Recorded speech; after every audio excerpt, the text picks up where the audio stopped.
हिमायतनगरात मोटारीच्या copper cable चोरट्यांचा हैदोस। ऐन रब्बी हंगामात 25हून अधिक शेतकऱ्यांचे मोठे नुकसान, शेतकरी हवालदिल। हिमायतनगर शहर व परिसरात शेतातील मोटार पंपाच्या केबल चोरीच्या घटनांनी शेतकरी वर्ग अक्षरशः त्रस्त झाला आहे।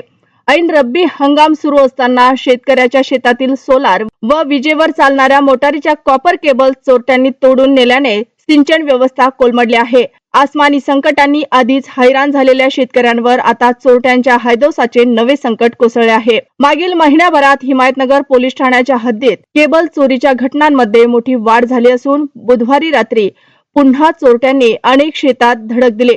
हिमायतनगर परिसरात असलेले शेतकरी संतोष गाजेवार, गजानन वारकड, केशव परमेश्वर कुपटे, गणेश गुंडेवार, धरमपुरी तालेवार, रामू नरसिंगा चाटलेवार, सुभाष वारकड, संजय मुधोळकर यांच्यासह 20 ते 25 शेतकऱ्यांच्या शेतातील मोटर पंपाचे कॉपर केबल कुऱ्हाड किंवा अन्य धारदार शस्त्राने तोडून चोरून नेण्यात आले आहे। या चोरीमुळे अनेक शेतांमध्ये पाणी पुरवठा पूर्णपणे ठप्प झाला आहे। विशेष म्हणजे 8 दिवसापूर्वी कार्ला शिवारात जवळपास 50 शेतकऱ्यांच्या शेतातील केबल चोरीच्या घटना घडली होती।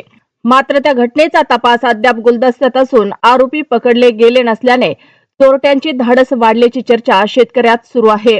सतत होणाऱ्या चोऱ्यांमुळे शेतकरी वर्ग अक्षरशः वैतागला असून पोलिसांनी तात्काळ केबल चोरट्यांच्या टोळीचा बंदोबस्त करावा, रात्रीची गस्त वाढवावी आणि पुन्हा कोणत्याही शेतकऱ्याचे नुकसान होणार नाही याची ठोस खबरदारी घ्यावी। हिमायतनगर तालुक्यात सुरू असलेल्या या केबल चोरीच्या गंभीर घटनांकडे जिल्हा पोलीस अधीक्षक अविनाश कुमार यांनी वैयक्तिक लक्ष घालून तातडीची कारवाई करावी अशी मागणी शेतकरी व नागरिकांकडून जोर धरत आहे। हिमायतनगर शहर परिसरामध्ये मोठ्या प्रमाणात विहिरीचे बोरचे केबल चोरीला जात आहेत। तर आपण शेतकरी आता त्यांना काय सांगता, कशा काय प्रकार व्हायला लागले आहेत? आता काय रात्रीचा प्रकार कुऱ्हाड तोडून आमचे जवळपास 4 मोटरचे वायर नेले बघा।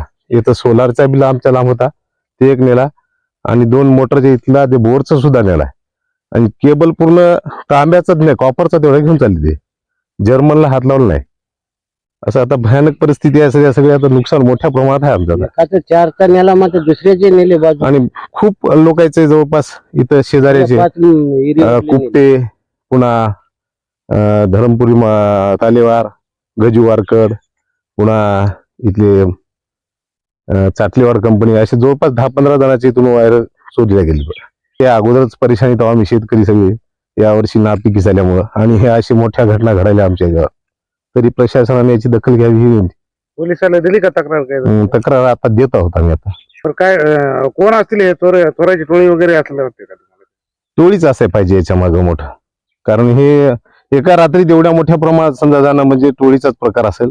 कुठंतरी याची धागेदोरी मोठ्या प्रमाणात आहे, त्याच्यामुळं प्रशासनाला चांगली दखल घ्यायला पाहिजे। प्रशासनाने याची, पोलीस प्रशासनाने विशेष लक्ष घालून याच्यावर करायला पाहिजे। कोणाच्या घेरीवर गेलं तिकडे बऱ्याचशा अगोदर 15 दिवसाखाली बऱ्याच जागी गेले, एका महिन्याखाली गेले बरेचसे आमचे इथं ते मिसाळे कंपनी, गायके कंपनीकडे बऱ्याचशा ठिकाणी गेलेले आहेत।